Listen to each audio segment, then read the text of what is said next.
Pejabat di Lebanon mengatakan bahwa pihak Israel telah menjatuhkan bom uranium terkuras di Beirut.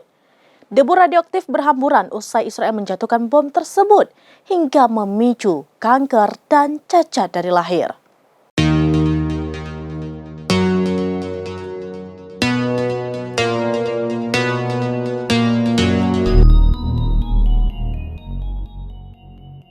Hulu ledak uranium.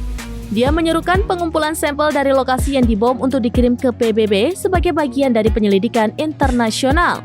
Presiden Asosiasi Kedokteran Sosial Lebanon, Raif Reda, menyerukan pengumpulan sampel dari lokasi pengeboman dan pengiriman laporan ke Perserikatan Bangsa-Bangsa sehingga dunia dapat menyaksikan sejarah kriminal berdarah dari Zionis.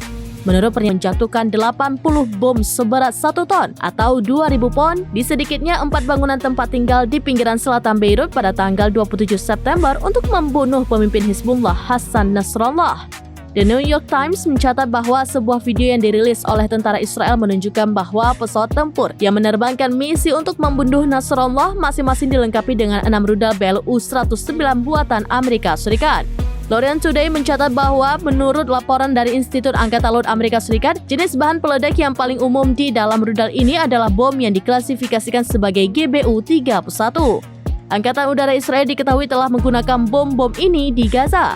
Sebuah laporan yang disampaikan kepada Komisi Hak Asasi Manusia PBB mendokumentasikan jatuhnya bom GBU-31, GBU-32, dan GBU-39 yang mendokumentasikan serangan.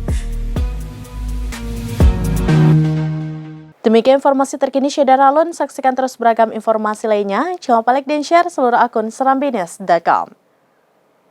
Tribun X sekarang menghadirkan lokal menjadi Indonesia.